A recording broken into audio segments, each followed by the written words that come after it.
clap your hands and give it up for Eric Bischoff!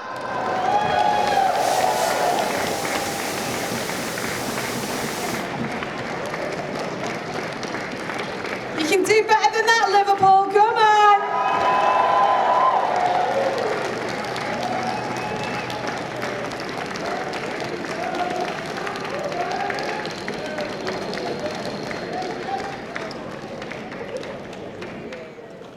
Good afternoon. Good afternoon. Please take a seat. Take a microphone. Glad there's a microphone. I thought I was going to have to yell real loud. So. Eric, how are you doing? How are you guys doing? We're all right. We've got a Booker fan because when Booker was on stage, this baby was going crazy. Really? Yeah, I actually held... Maybe he was doing a spin-a-rooney. Maybe. Oh my gosh, maybe I've got a wrestling baby inside of me. I'm going to leave that alone. I don't even want to... I'm not going That near just- that. Booker, You know when you say things... do, Booker? Moving swiftly on, how the devil are you? It's fantastic to have you here. Thank you. It's good to be here. I know that when I think about your career, there is so much that we can talk about, so much that you have done and achieved. When it all started for you, like as a ringside announcer, I think it was, how did you progress to the point that you got to where, can we get a cheer? 83 weeks, this man took WCW ahead. How did you progress from that? Well, you know, going back to the beginning of my wrestling career, I started with a very small company in Minneapolis called the AWA. Ganya, you probably don't know who that is because it's a small regional promotion. And it was struggling, which is why they hired me, because it was the only thing they could afford. But because it was a small company, I had the opportunity. When I first started, I started in sales, what they call television. This is a fancy way of saying television sales. I learned a little bit about that. I learned a little bit about developing sponsorships. I learned a little bit about the advertising side of the television business. From that point, I learned post-production because I was fascinated by it. You know, I grew up in the 60s, in my neighborhood. Still relatively new. Not everybody had a television set, and those that do only had one, or those that did, and they were black and white televisions. But the families would all gather around and watch their favorite television shows every week. And I was fascinated with how televisions worked.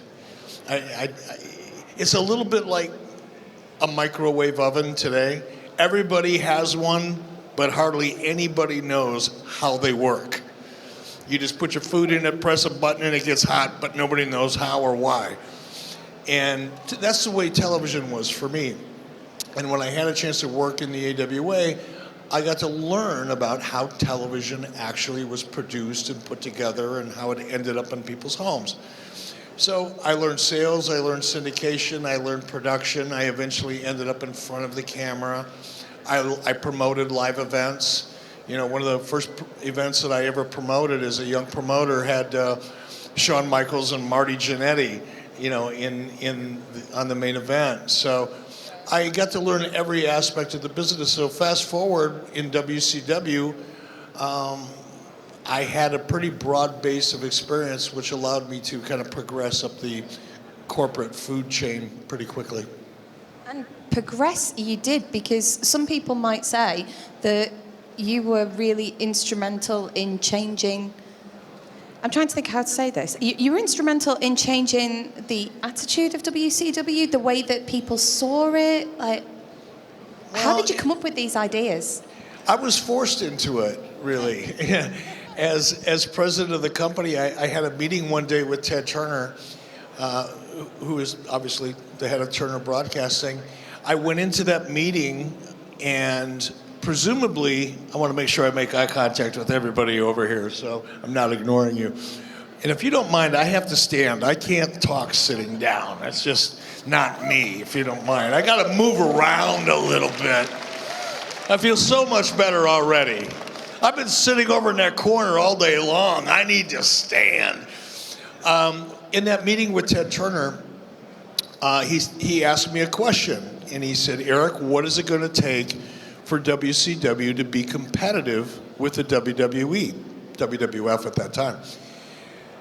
I wasn't prepared for that question. I had never thought about it before. This guy over here has got 83 weeks for life on. I just love that. Give him a big hand. So when Ted asked me that question, the only answer I could think of was, well, Mr. Turner, WWF has Monday Night Raw. They're in prime time. WCW's lead show was Saturday afternoons. So that the only way we can be competitive is if, we're in prime time. And I thought that was a good answer. He's never going to ask me to do a prime time television show, so I thought, okay, I'm out of that. And just about as quickly, Ted looked around the room and pointed over to a gentleman by the name of Scott Sassa and said, Scott, give Eric 2 hours every Monday night, head-to-head with Monday Night Raw. And I said, how many kids are in this audience? Please be careful. I said crap. Only I didn't say crap. And the next thing I knew I was challenged by Ted Turner himself to come up with a show that could go head to head with Monday Night Raw. And to get to the point of your question, I knew that I couldn't be better at the WWF at what they were already good at. They had a show that was really geared towards children. It was very PG, much like it is today, honestly. And I knew I couldn't be better at them than that, so I changed the format. I decided to produce a show that was targeted more for 18 to 24-year-olds or 24 to 49-year-olds, a more adult-themed, more reality-based storyline. I allowed Scott Hall and Kevin Nash to use their real names instead of giving them character names. WWF at the time was taped. I decided to go live. I used the entire arena to help tell our stories, not just what was going on inside of the ring. We had a lot of our stories would take place backstage and in different parts of the arena. So all of those changes are what really led to WCW taking on that different attitude, as you put it, and becoming a much more mature presentation for wrestling fans. And that's when the audience, especially with the NWO, that changed everything because it was so unique. Nobody had ever done anything like that before. And it worked obviously pretty well. It's amazing. I'm all the way over here in Liverpool, and all day long I'm seeing people wearing NWO shirts. I'm seeing little kids. I just took a picture a few minutes ago with a little kid that couldn't have been more than 4 years old wearing an NWO shirt. It's fascinating to me. I'm thinking about, by the way, I'm sorry, do you mind if I carry on sitting because I'm struggling? No, you can sit. You're pregnant, I'm not. I didn't want anybody to think that was being rude. I may look it sometimes, but I'm not. But when you were doing WCW when you went live, have I got it right that you actually revealed some of the WWF at the time WWE results? Yeah. And how did that go down? Because that's a brave move. Well, what's funny is not only did I give away their finishes, but because we owned the network, we had the ability to start our show 5 minutes before the WWF came on the air. So what I did was I'd get up at the very beginning of my show. Oh gosh, there's people back here too. I'd get up in the 5 minutes before the show, and because their show was taped, and I knew what all the finishes were of their show a week or 2 weeks before it aired. So I would open up every show with something that sounded like, hello everybody, I'm Aaron Bischoff and welcome to Monday Night Nitro. And oh, by the way, don't even thinking about watching Raw. Here's what happened. And I would give away all the finishes of the most important matches. Now that we got that out of the way, let's go to where the real action is here live on Monday night. And that, a lot of the wrestlers that worked for me that, thought someday they may end up going back to work for WWF were really kind of nervous about it because they knew how upset Vince McMahon would probably be. But I didn't give a damn. I love that attitude. And it worked. It worked very well. And it forced the WWF to go live, by the way. Now, in the States at least, when you watch Monday Night Raw, you're watching it live. There's a reason that show is live as we speak today. You're looking at it right here. We forced them to go live. In addition to making a lot of other changes, you know, the WWF is a phenomenal company. It amazes me to this day just how powerful they have become. But a lot of the changes that you see, a lot of the changes that led to the Attitude Era, for example, were changes that took place because of the success of Monday Nitro. WWF abandoned their strategy of targeting children and created a more mature product called the Attitude Era, in part because of the reaction to our format. That must make you feel so, yeah, I did that. Well, what pisses me off is that Vince McMahon is a billionaire and I'm not. That's what makes me mad. That's what makes me go, damn, why couldn't it be me? And speaking of him, because you've moved on since obviously these days, and when you started working for WWE, you came out and like you shook Vince's hand and you were high-fiving I gave him a big hug. Yeah. It was the longest hug I've ever given another man. What was this? Were you two pally at this point? Was that for show, or are you two? Oh no, had you kissed and made up? Well, we didn't quite kiss, although it was. If I would have had to hug him any longer, it might have led to that. Thought crossed my mind for just a brief moment. but no, that whole opening was, you know, we talked about it before we did it. And the interesting thing is, you know, if you ever go back on the WWE Network, how many people here get the WWE Network?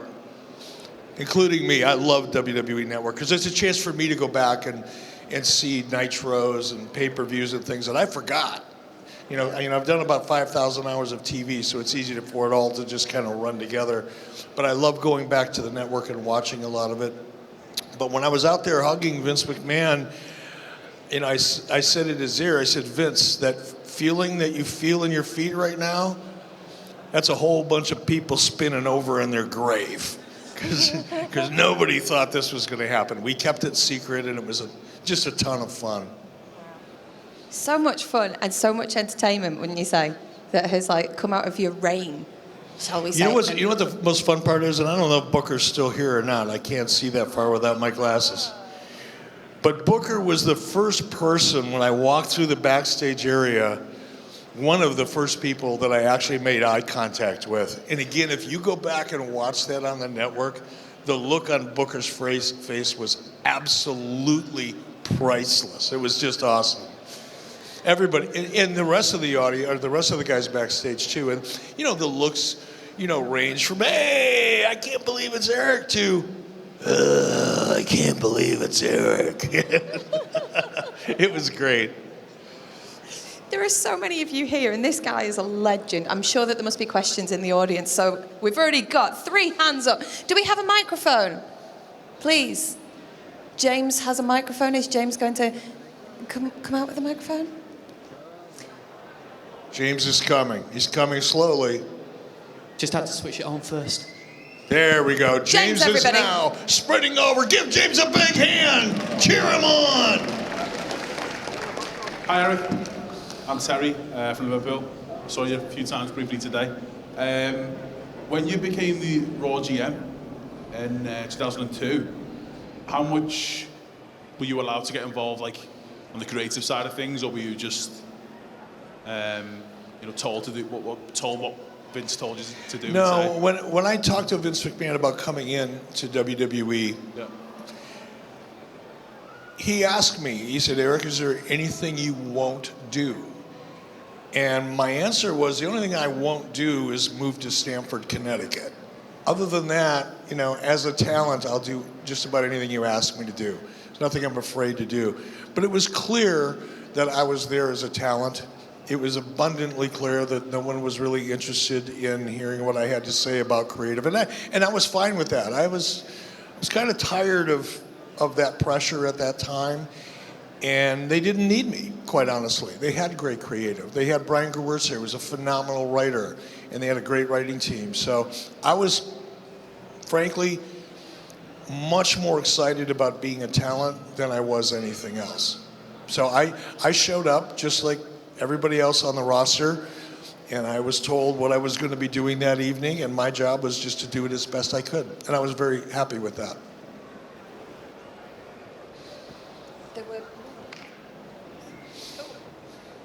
Don't you dare fall off that chair. You'll give me a heart attack.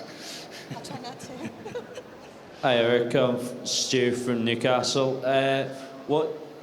Since you started doing 83 weeks, how has your perspective kind of changed on WCW and everything you did over the space?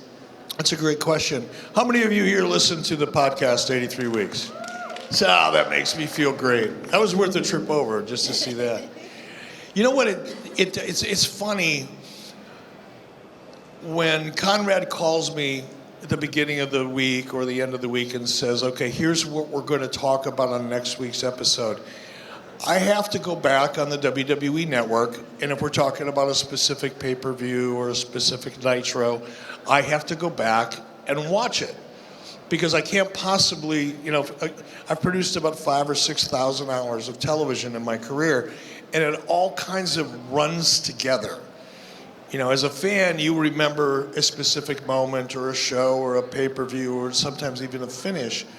But as a producer, it just all blends together. So I have to go back and I watch shows that in many respects I haven't seen since I produced them. Some of them 20, 23, 24, 25 years ago. And now when I go back and watch a show or we break it down for the podcast, I look at it more from a producer's point of view and what I would do differently today. Because 25 years ago, I didn't have the experience that I have now. I didn't have the same sensibilities then that I have now. So I enjoy going back and watching them for two reasons. One, because I can watch the evolution of how Nitro progressed and how it, for a long period of time, got better every week. It kept getting better and better and better. And unfortunately, depending on the pay-per-view or the Nitro that Conrad may want to watch, I also see the progression of some of the mistakes that were made. And I enjoy that because, again, as a producer, it's almost a learning experience for me to go back and watch some of those shows. I like to see what worked, and I also get a lot of value out of seeing what didn't work.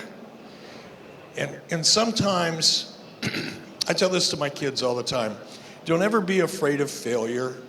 Don't ever be afraid to try something everybody else tells you you should never try. Because sometimes it works. Everybody told me that the whole NWO thing was probably a bad idea because now all of a sudden the heels are going to be cool. A lot of people were afraid of that, including some of the talent, because it was different than what they were used to doing. A lot of people said, don't go live. It's going to be too expensive. It's going to be too hard. It worked. But what I tell my kids is don't be afraid to take those chances, because sometimes you're going to fail. Sometimes you're going to make a choice that's a bad choice. You're going to make a decision it's a bad decision. But you learn from that. And I've found in life that the lessons you learn from mistakes or bad choices are often more valuable than the lessons you learn from success. So I'll just leave it go at that. And I get an opportunity to look at some of the mistakes that we made and the bad choices that we made and go, okay, there's a lesson to be learned there, and it's a valuable lesson. And then sometimes I just drink a bottle of scotch and try to forget about it all.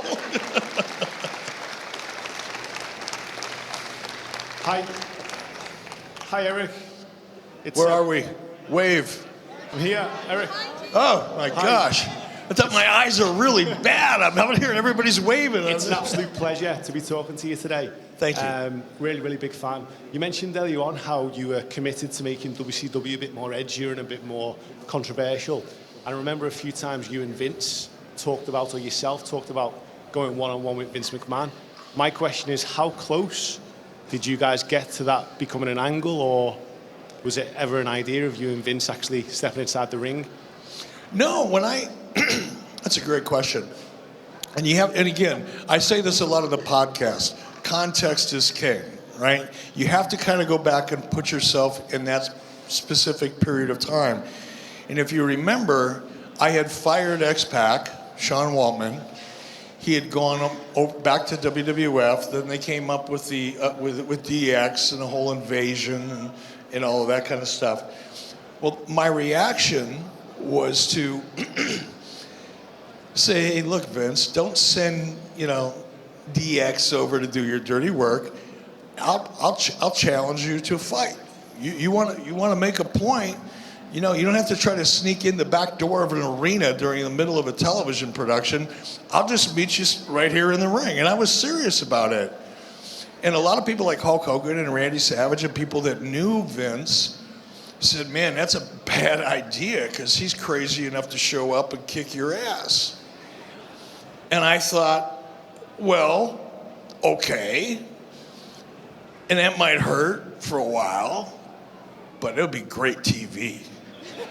Win, lose, or draw, that would be great TV. And I actually said to him, they said, you must be crazy. He's going to kill you. I said, dude, I've had my ass kicked for a whole lot less than a good TV show. I'm in. I don't care one way or the other.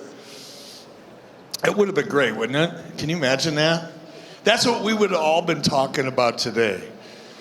You remember when Vince McMahon showed up and beat your butt? You said, yeah, I remember. It was great TV.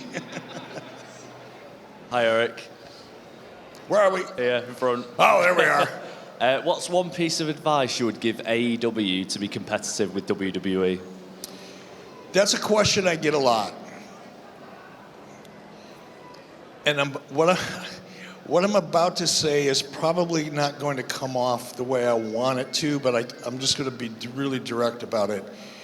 I don't think AEW needs to be competitive to the WWE. WWE, as we know it, has been around for about 35 or 40 years. It's been number one on cable television since day one. They're a $5 billion market cap company that has a footprint that goes around the world. They're just about ready to launch a new show on Fox Network, which is amazing to me, under a licensing agreement that's over $1 billion over the course of the next 5 years. I don't think AEW or any company should worry about trying to be competitive with the WWE, because you don't need to be competitive with the WWE in order to be hugely successful. The mistake, if you want to call it a mistake, I think that is potentially there, is by raising the audience, the fans' expectations that all of a sudden this brand new company that so far hasn't produced 1 minute of television is going to come out of the gate and immediately be competitive. It's an unrealistic expectation. And what happens sometimes is when the audience's expectations are so high, and then when they finally do come out of the chute with their television show and it isn't competitive, then the audience can become very disappointed. And once that happens, it's hard to get them back again.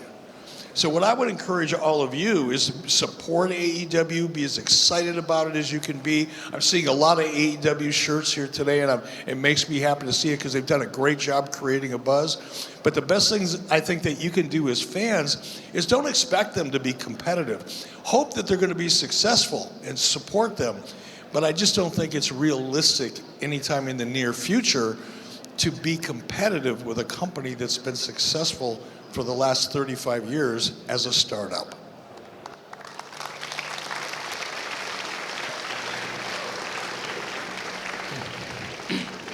Hey, Eric.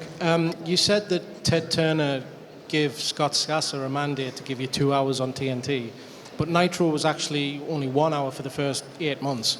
Was it, let's see how it goes with 1 hour and then progress to 2? Or? That's a great question. The plan was to go 2 hours, but because of previous commitments they had made for other television programming, it took a period of time before they could have an entire 2-hour block. They had to satisfy previously made commitments. Where's James gone? Where's James? Can we see him? There we go. Hi, Eric. When you came over to WWE in 2002, obviously you came over in a different position. You were no longer leading the opposition, as it were. You were a talent. Who over at WWE, talent-wise, really kind of impressed you when you came over with these new eyes, if you will? Do you see what I mean? Who sort of really stood out to you on the WWE roster? Obviously John Cena, because he was coming up, he was being elevated, during that period of time. Having the opportunity to work with Stone Cold Steve Austin, even though I knew Steve when he was in WCW, I didn't ever have an opportunity to really work with him. So having an opportunity to work with Steve Austin was pretty amazing. There were a lot of people there that impressed me. Nobody that I could say really stood out. What really impressed me the most, and again, coming from my background as a producer, what really impressed me most was the sophistication and the professionalism of the people behind the scenes. The production people, the live production people, the post-production people, all the people that work for Kevin Dunn. That was such an amazing machine and so much more sophisticated, quite frankly, than WCW was even when we were at our peak. That's what really impressed me the most, was the way things operated behind the scenes, almost more so than what was going on in the ring. I think I saw James go this. There he is. Hi, Eric. During the height of the Monday Night Wars, there was a lot of talent moving back and forth, WCW, WWF. Who would you say was, in your opinion, a real coup for you to have acquired in WCW that you took from WWF during the Monday Night Wars? Well, I'm going to make one. That's a great question. I want to clarify one thing, though. I didn't take anybody from the WWF. They came to me looking for work. All right? So the narrative that I was out trying to steal talent from the WWF is not true. The only people I ever had conversations with are people that either directly or indirectly through their agents or lawyers, and sometimes talent, would come to me and start that conversation. And again, it's hard to pinpoint one person. I mean, obviously Hulk Hogan, who had already left WWF. At the tail end of the steroid trial, the relationship between Vince McMahon and Hulk Hogan had deteriorated to the point Hulk Hogan was never going to go back to the WWF. And he left WWF not thinking he was ever going to get into wrestling again. He was going to be a television star. So even though Hulk had previously worked at WWF, I didn't really take him from them. But Hulk made a big difference. Randy Savage made a big difference. And when I say made a big difference, not so much for ratings, not so much for pay-per-views, but where it made a really big difference was the way advertisers looked at us. Because up until that point, advertising companies didn't even really want to hear about WCW. They didn't want to sponsor WCW or advertise within WCW because we were so far behind the WWF at the time, they just weren't interested. Once Hogan came on board, once Randy Savage came on board, once Slim Jim came to the tune of $750,000 as a sponsor, which actually covered Randy Savage's contract, by the way. Randy Savage actually came for free. But I know that was a pretty good coup, right? But more importantly, advertisers started looking at us much differently. And that's what really started to turn the tide and gave Ted Turner the confidence, quite honestly, to allow us to try to go head-to-head with the WWF. But it was accumulation of a number of different things. It was never really one big thing. It was a combination of a lot of, some small, some larger than that, but it was a combination of things that changed everything. Hey Eric, pleasure to meet you today and thank you for coming over. You mentioned about when you came to WWE what you wouldn't do. And obviously bear in mind the person that you were going to work for took basically everyone's finisher under the sun and, you know, went to the toilet on himself in the ring with Steve Austin. You did quite a lot of that sort of stuff as well. So in a triple threat match, of what was worse, dumped in the truck, having your head shaved at Taboo Tuesday, or having Mae Young on the turnbuckle? What was worse out of those three? Okay. Survey time. How many people saw me get thrown in the garbage truck? Okay, cool. How many people saw me get my head shaved on TV? Cool. How many people saw Mae Young hit me with a Bronco Buster? Ah, man, I was hoping none of you saw that. I tried to forget it, but people like you keep bringing it up. Actually, getting my head shaved, I think that might have been my idea. I think I might have at least thrown it in the hat, right? Now here's the truth. I've been dyeing my hair at that point. I had been dyeing my, except for a brief stint in WCW, which I had my head shaved too, there for the same reason.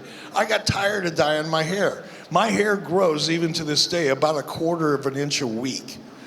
And it used to be a lot heavier and thicker, and it was just as white as it is now, right, when I was 30-some years old.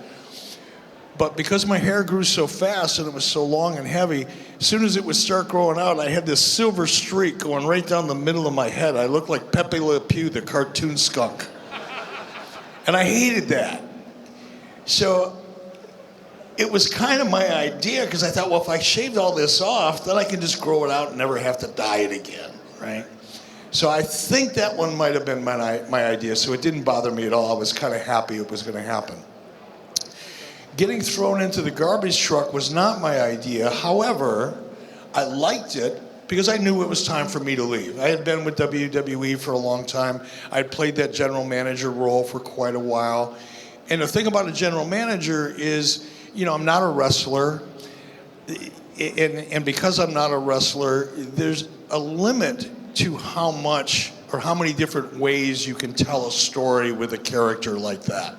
That's why you see them kind of turn general managers over pretty regularly, because you just run out of ways to make that character interesting. You run out of ways to create ways for that general manager to influence the show in a way that eventually it starts feeling very repetitive. And I knew at the time that the audience was getting tired of my character. Quite honestly, I wasn't bored with it, but I didn't feel that excitement with it anymore, because you're just kind of doing the same things over and over and over again. So when it came time for me, you know, when I got the phone call, Stephanie McMahon called me and she said, hey, look, Eric, you know, you've done a great job. We love having you on the team, but we think we need to go in a different direction and we're going to phase you out as a general manager. I was actually kind of relieved, because I didn't want to go out there and bore the audience week after week after week. I didn't want to bore myself. So then when I went to TV and it was time to actually do this, and if you remember, we had the trial with Jonathan Coachman, which was just a blast. It was a great TV that I really, really enjoyed doing. But when I saw, you know, the finish, where it was going to be John Cena throwing me in the garbage truck, one of the only times I raised my hand when it came to creative and said, hey, maybe we should do this a little differently, I went to Vince McMahon and I said, Vince, if this is the last time anybody's going to see me on a WWE program, They don't want to see John Cena throw me in the garbage truck. They want to see you throw me in the garbage truck. And he thought about it for about a minute, and he said, okay, great, we'll do that. So I actually liked that. I thought that was a hell of a way to send that character off and start over with a different story. So that I actually liked that one, which leaves number 3. Having an 80-year-old woman hit you in the face with a Bronco Buster. And I'm not even going to get into the sardine thing that, everybody's talked about, because I think that would be highly inappropriate in a PG environment. But let's just say, to this day, I can only turn my head about this far, because I turned it so far that way. Oh, damn. I almost broke my neck. That had to be the worst. That's a long-ass story, but I'm sorry, I had to tell it. Hi, Eric. Russell from Essex. Obviously, having a wealth of experience in both WWE, WCW, do you think we'll ever see The Undertaker versus Sting? And if we did, what would you kind of have as your creative outcome? Oh, those are 2 hypothetical questions, and those of you who listen to my podcast know how I feel about hypothetical questions. Let me say, I don't know The Undertaker personally. I've never had the opportunity to talk to him about business. Talked to him socially very briefly, but never about business. I don't know what Undertaker's goals are in the future, but I do know Sting pretty well, and we have talked. And I'm pretty certain that Sting is happy with the career that he had. I am almost certain, 100% certain, that he looks at that career in his rearview mirror and has no desire to ever step into the ring again. So just what I know about Sting, I would say that it's very, very unlikely. And as far as a finish, I wouldn't begin to speculate on that, because Undertaker's here and he might hear me. And if he doesn't like it, I can't run fast enough anymore to get away from him. So we'll leave that one alone. Hi Eric, it's Gordon from Halifax. Just going back to the Monday Night Wars, when you... I'm sorry, where are you, brother? I'm here. Oh, there we go, okay. Bret Hart, you brought him over from WWF. He'd had some great matches in '97 with Stone Cold, Undertaker and Shawn Michaels. Sorry. Yeah, and then obviously knocked Vince McMahon out. I just felt I'd not really watched WCW at the time until he'd come over. And I watched Starrcade and I was just like, ugh.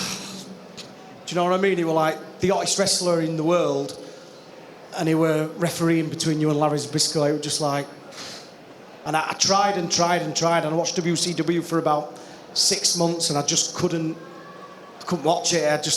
WWF was obviously bigger in the UK, but I don't know, I tried when Bret went across, and I just think it could have been brought in so much better. Looking back, do you think, in hindsight, and I know hindsight's a big word, should he have been put straight into like a main event picture, or at least semi-main event and then a programme with Hogan in early '98? Let me say this, and I'll try to be as clear as I can. I take full responsibility for not coming up with a better way to introduce Bret Hart. I think, especially with the benefit of 20/20 hindsight, which, we can all be geniuses after the fact, but still, it was my responsibility to try to come up with the best possible way to use Bret, and I clearly didn't. Now again, context is king.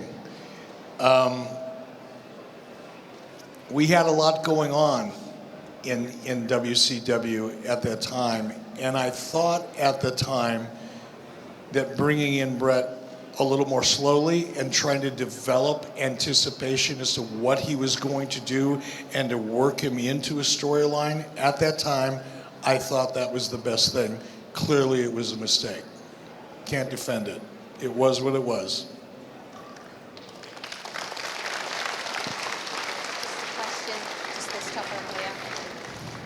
Hello, Eric.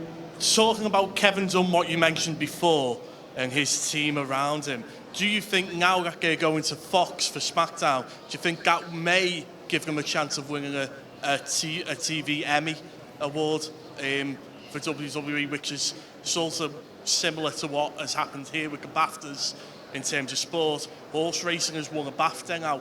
Could WWE win an Emmy in America with the extra exposure? That's a great question, and I've never contemplated that before. I think the one thing that might prevent that is, at least to the best of my knowledge, because I don't pay attention to Emmys, Academy Award, I think it's just a bunch of people patting themselves on the back for money, so I don't pay too much attention to it.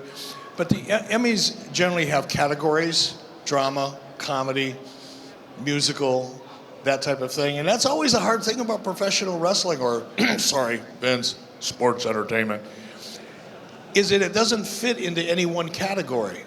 It's not a sport, but it is. It's not a drama, but it is. It's not a comedy, but it can be. So because it doesn't fit in a nice, neat little box that the television industry already recognizes, I think that's a bigger challenge than anything else. Now, if the Emmys decided that they're going to add a sports entertainment category, I think the WWE is going to walk away with it every year for as long as they're on network television. Hi, Eric. Hi. So we always talk about WWE's relationship with WCW. Can we maybe explain about maybe your relationship with ECW and how that was maybe different from WWE, and whether you ever had any sort of secret goings on or talks with Paul Heyman at any point?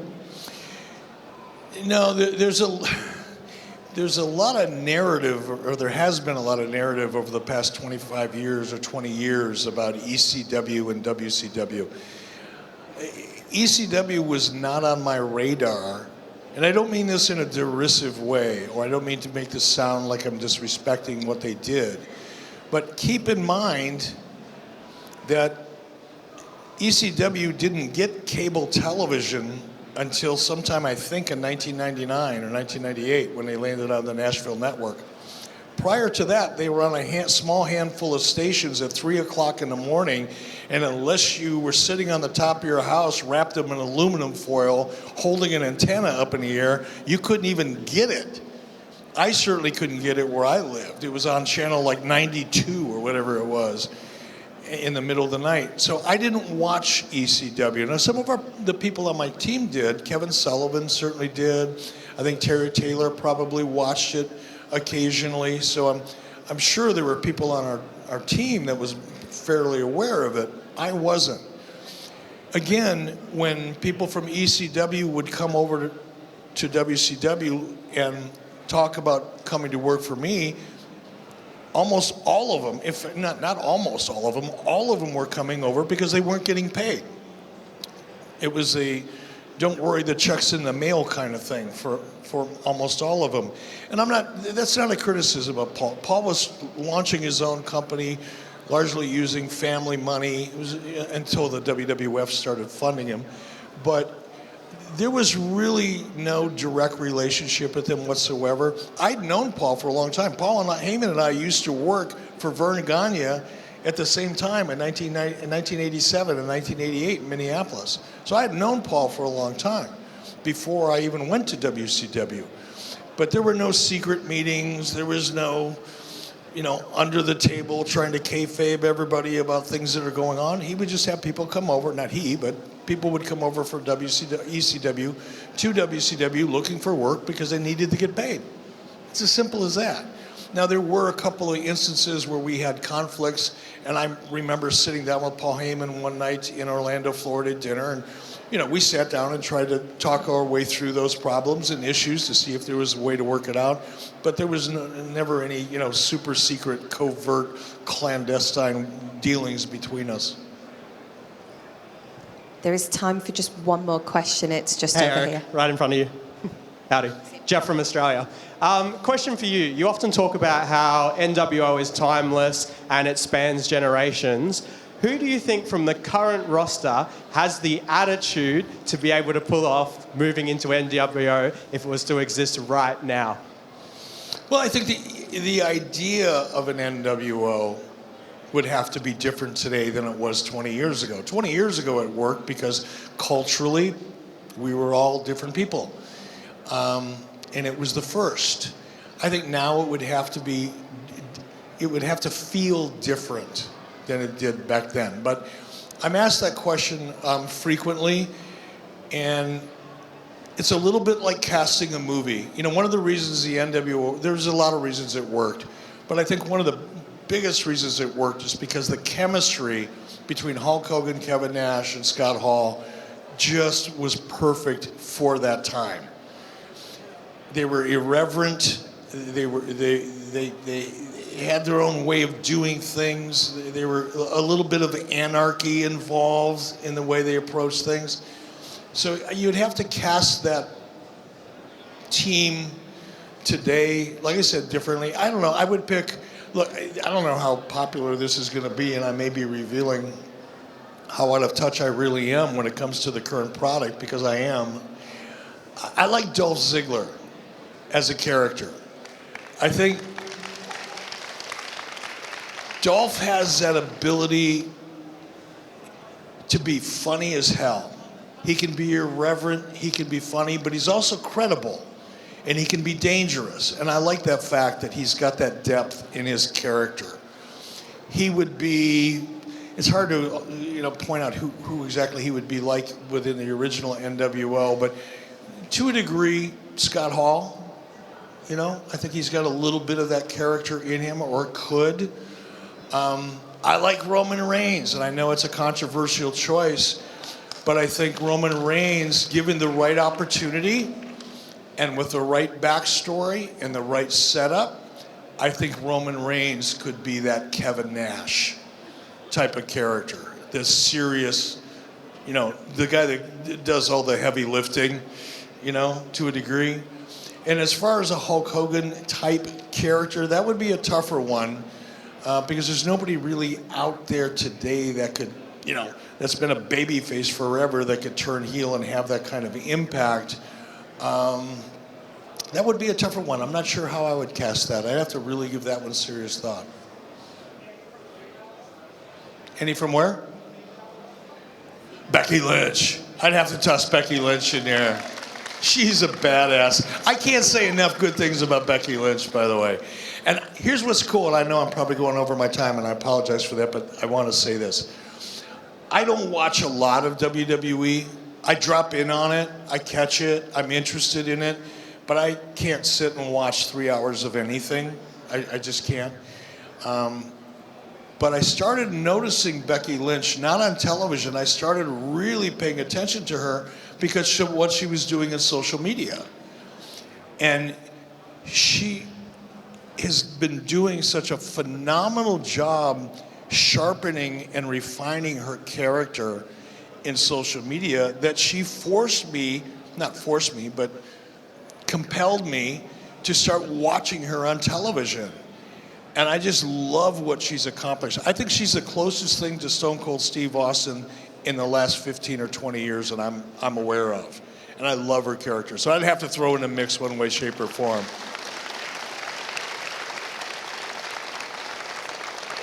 Huh? I'm really sorry. That wasn't me, James. Just before I get told off. No, James's ears are bleeding backstage somewhere. Sorry, my dear. Ladies and gentlemen, it's been an absolute pleasure to have him on here. I'm sure that we could have him for an hour longer. But you've had him since 5 past 5. Stamp your feet.